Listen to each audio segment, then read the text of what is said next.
Hello from Arendelle, everyone.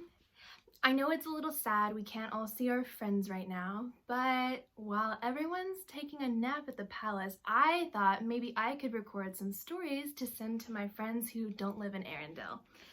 So I have some really fun stories about me and Anna and Kristoff and even Olaf and Sven, and I thought I would just share a few of them with you, just in case you're already getting bored. I know it's really tough to have to stay inside for so long.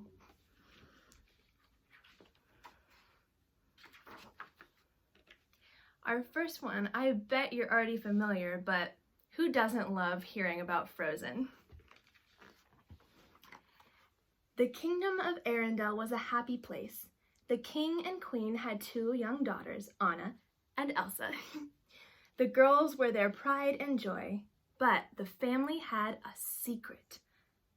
Elsa could create snow and ice with her hands. One night, Anna convinced Elsa to turn the ballroom into a winter wonderland. As the sisters happily played together, Elsa accidentally lost control of her magic. An icy blast hit Anna in the head, and she fell to the floor, unconscious. The king and queen rushed the girls to the trolls, mysterious healers who knew about magic. A wise troll named Grandpappy saved Anna by removing her memories of Elsa's magic. He explained that she was lucky to have been hit in the head, not in the heart. The troll told the king and queen that Elsa's powers would only grow stronger. Fear will be her enemy, he warned. The king and queen knew they had to protect their daughter. To keep her magic a secret, they closed the kingdom's gates. The king gave Elsa gloves to contain her powers, but the girl was still afraid she might hurt someone. She even avoided Anna to keep her safe. Then, when Anna and Elsa were teenagers, their parents were lost at sea. The sisters had never felt more alone. That was a really sad time in our lives. Elsa stayed inside where she could hide her magic, but she could not keep the castle gates closed forever. On the day of her coronation, her subjects were invited inside to celebrate. Anna was thrilled at the chance to meet new people. She had barely stepped outside when she met Prince Hans of the Southern Isles. The two instantly fell in love. At the coronation ball, Prince Hans asked Anna to marry him. Anna said yes, and the couple went to ask Elsa for her blessing. Elsa refused to bless the marriage. She couldn't let Anna marry a man she had just met. Anna couldn't believe her sister. "Why do you shut me out? What are you so afraid of?" she cried. As Elsa fought with her sister, she lost control of her magic. Ice shot out of her hands. Now all of Arendelle knew her secret. Panicked, Elsa fled into the mountains. With her secret out, Elsa let her powers loose. A storm raged around her as she created an ice palace and even changed the way she looked. Below her, ice and snow covered Arendelle. Anna felt awful. Leaving Hans in charge, she went after her sister. As Anna trekked through the forest, she lost her horse. Luckily, she met an ice harvester named Kristoff and his reindeer, Sven. The two agreed to help her find Elsa. High in the mountains, Anna and Kristoff came across a dazzling winter wonderland. There they met a snowman. "I'm Olaf," he said. Anna realized that Elsa must have created him. She asked Olaf to lead them to Elsa so she could bring back summer. Olaf loved the idea of summer and happily led them to Elsa's palace. Inside, Anna told Elsa about the terrible winter storm in Arendelle. "It's okay," she said. "You can just unfreeze it." But Elsa didn't know how to stop the snow. Frustrated, she cried out, "I can't!" An icy blast shot across the room and it hit Anna in the heart. Kristoff rushed to help Anna. "I think we should go," he said. At the base of the mountain, Kristoff noticed that Anna's hair was turning white. He knew his friends, the trolls, could help. Grandpappy saw at once that Anna was hurt. "There is ice in your heart put there by your sister," he said. "If not removed, to solid ice you will freeze forever." Grandpappy explained that only an act of true love could thaw a frozen heart. Anna knew Hans was her true love. Maybe a kiss from him would save her. Anna, Kristoff, Sven, and Olaf raced back to Arendelle to find him. But Hans was not in Arendelle. He had set out to look for Anna when her horse returned without her. Hans and the search party arrived at Elsa's palace. The men attacked Elsa, and she defended herself. Suddenly, one of the men aimed a crossbow at Elsa. Hans pushed it aside, and the arrow hit a chandelier. It crashed to the ground, knocking Elsa out. Hans and his men took her back to Arendelle and threw her in the dungeon. I'm really glad I know this story has a happy ending. Outside the kingdom, Anna, Kristoff, Olaf, and Sven hurried down the mountain. Anna was getting weaker by the minute. Kristoff was worried about her. At the castle gates, he passed her to the royal servants. He was starting to realize that he cared deeply about Anna, but he knew that her true love, Hans, could make her well again. Anna found Hans in the library. She asked him to save her life with a kiss, but he refused. Hans had only been pretending to love Anna so that he could take over Arendelle. Putting out the room's fire, he left Anna to freeze. In the dungeon, all Elsa could think about was getting away from Arendelle. It was the only way to protect everyone with her powers. Elsa became so upset that she froze the whole dungeon and escaped. Alone in the library, Anna realized how reckless she had been. In trying to find love, she had doomed herself and her sister. Just when Anna had given up all hope, Olaf arrived. The snowman lit a fire, even though Anna worried that he might melt. "Some people are worth melting for," he said. Olaf looked out the window and saw Kristoff returning. The snowman realized that Kristoff was the true love who could save Anna. Olaf helped Anna outside, where she spotted Kristoff across the frozen fjord. If she could reach him in time, she would be saved. But then she saw something else. Hans was about to strike Elsa with his sword. With her remaining strength, Anna threw herself in front of Elsa. Hans's sword came down just as Anna's body froze to solid ice. Elsa wrapped her arms around her frozen sister. "Oh, Anna," she sobbed. Then something amazing happened. Anna began to thaw. "An act of true love will thaw a frozen heart," Olaf said, realizing what had happened. "Love!" Elsa cried, looking at Anna. "That's it!" Elsa realized that love was the key to her magic. She reversed the winter and brought back summer. Hans was astonished to see Anna alive. "Anna," he said, "but she froze your heart." "The only frozen heart around here is yours," Anna said, and she sent him reeling with one punch. With summer restored, Arendelle returned to normal, but from then on, the castle gates were opened for good. The first time in a long while, Arendelle was a happy place again, and Queen Elsa and Princess Anna were the happiest of all, for they had found their way back to each other. That one's always fun to read and remember just how much Anna and I love each other. I really don't know where I would be without her. Speaking of, the next story I have for you is one of my favorites. Have any of you ever had a sleepover? I'm going to tell you all about Anna and I's royal sleepover. "Psst, Elsa!" Anna gently nudged her sister. "Wake up!" Elsa shifted groggy. "Go to bed, Anna," she said.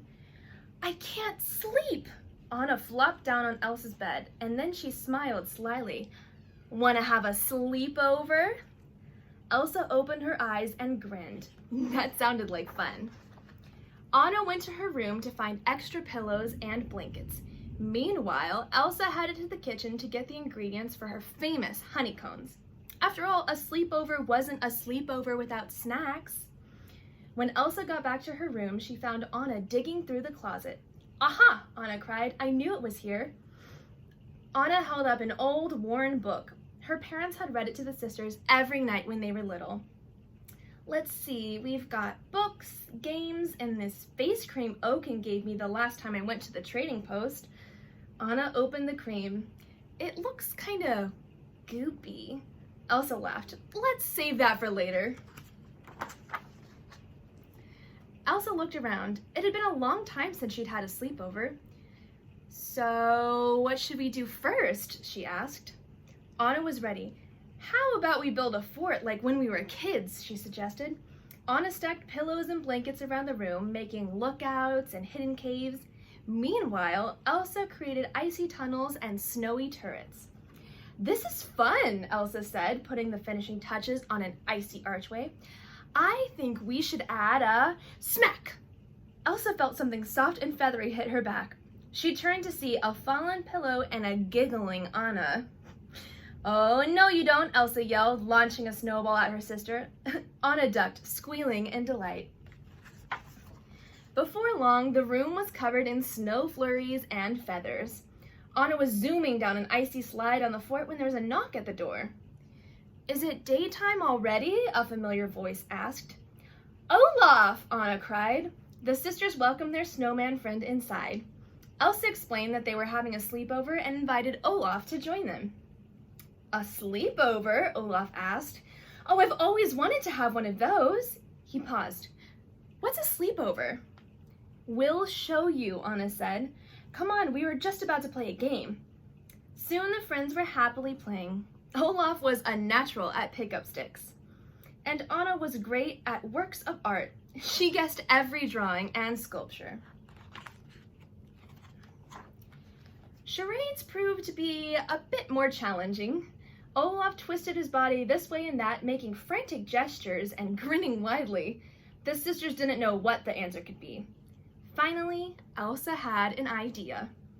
"Olaf, are you acting out summer?" she asked. "Yes," he cried. "You're good at this." It's really one of the only times I've ever been right at charades. Elsa laughed. "Maybe it's time to do something else," she said. "How about a scary story?" Woo! Anna went first, using her spookiest, most dramatic voice. "According to legend, the hairy hooligan only comes out on nights like these, looking for his next victim." "How do you know when the hairy hooligan is around?" Olaf asked. "He lets out a low moan," Anna answered. "Woo!" A sad whine echoed through the room. "Wow, that's really scary, Anna," Olaf said. Anna blinked. "That wasn't me." "Oh!" The cry sounded like it was coming from outside the castle. Elsa, Anna, and Olaf ran to the window. There was a shadowy figure walking towards them. "Stay here," Elsa said, running down the hall. But Anna and Olaf followed. They couldn't let Elsa face the hairy hooligan alone. Elsa opened the castle door and the friends peered into the darkness. Olaf held Anna's hand, bracing himself for the hairy hooligan's pointed teeth and sharp claws. But it wasn't a monster after all, it was Sven. "Sven," Elsa called out, "what's wrong?" Anna took one look at the reindeer and guessed what was going on. "You couldn't sleep, could you, Sven?" She patted him on the nose. "I bet Kristoff is snoring and keeping you awake. The troll said his snores are loud enough to start an avalanche." Sven nodded. "You should come to our sleepover," Olaf said. "From what I can tell, there's very little sleeping involved." Soon the group was happily settled in Elsa's room. "How about another story?" Elsa suggested. She held up the book her parents had read to her and Anna all those years earlier. "Excellent," Anna agreed. She fluffed some pillows and she, Olaf, and Sven got comfortable as Elsa began reading Once Upon a Time. A little while later, Elsa reached her favorite part of the story. "And then the brave queen slayed the dragon," she read. Elsa stopped, hearing the slumber party snoring heavily. The rest of them had all fallen asleep. Smiling, Elsa put the book down. She gently tucked in Anna, Olaf, and Sven and climbed into bed. Then with one last look at Anna and her friends, Elsa too drifted off to sleep. That was our very first sleepover all together, but it certainly was not our last. I think we have time for one more story today before I have to go get ready for dinner. This one's a really fun one about when Anna and I were little. It was a beautiful day in the little kingdom of Arendelle. King Agnar and Queen Iduna proudly stood in the castle courtyard. The Baron and Baroness of Snoob had just arrived for a visit. If all went well, Arendelle would have a new partner in trade by the end of the trip. Upstairs, Elsa and Anna stared in disbelief at their breakfast. "We get chocolate just because there's fancy visitors?" Anna asked. "I suppose we could refuse to eat it," Elsa teased. "No!" Anna chomped on her chocolate croissant. "Elsa, can we play with magic?" "We're supposed to stay in our rooms and not disturb the guests," Elsa said. "Please," Anna begged. "We can hide. They won't see us." "Okay," Elsa agreed. "Let's play, but we have to be very quiet." Looking around to make sure they weren't spotted, the girls made their way to the kitchen. With a mischievous grin, Elsa made huge amounts of snow and ice. Soon the sisters were having a big snowball fight. "See that pan?" Elsa shouted. She hit it with a flying snowball. Woo! The two girls were having so much fun they almost didn't see the king and queen arriving with their royal visitors. Quickly, Anna and Elsa slipped into the back staircase. When the king and queen entered the kitchen, they were surprised to see all of the ice. But the royal visitors thought the snowballs were wonderful. "Oh my, this is just what we need on a warm summer's day," exclaimed the Baron. "You must try it, my dear." "Harumph!" The Baroness stared at her ball of ice. "Ah yes," the king chuckled. "Ice is Arendelle's #1 form of trade." "Indeed, we harvest lots of ice from lakes up in the nearby mountains," the queen added. As the king and queen spoke with their guests, Anna and Elsa played in the ballroom. Suddenly, the girls heard the guests approaching. "Uh-oh," Elsa said. "We better hide." "They almost saw us," Anna chirped. Giggling, the girls raced back to Elsa's room before they could get in trouble. We were pretty sneaky back then. Downstairs, the king and queen entered the ballroom. The king gasped when he saw the mounds of snow covering the floor. As the Baroness stepped into the room, she slipped and landed in a pile of snow. "Oh dear," the queen said. She and the king rushed to help. "Snow angels!" the Baroness cried, tossing snow in the air. "I love snow angels! What a delightful surprise!" "I say," the Baron chuckled, "the kingdom of Arendelle stops at nothing to please its visitors." After the visitors had gone to their guest rooms for the evening, the king and queen went to check on their daughters. They found the girls in Elsa's room. Both appeared to be sleeping soundly. As the king and queen turned away, a small smile appeared on Anna's face. As soon as the girls were alone, Anna popped upright. "Elsa, do you want to go play?" she asked. "Anna, we can't. We're already going to be in a ton of trouble tomorrow," Elsa said. Anna flopped back onto her pillow and sighed. Still, it was so worth it, the girls said together. I miss when Anna and I were little. Really, I miss Anna in general. It's been a while since I've seen her. I better go and wake them up so they don't sleep too long. They won't be able to get any sleep tonight. I hope you all enjoyed story time, and maybe we can do it again soon.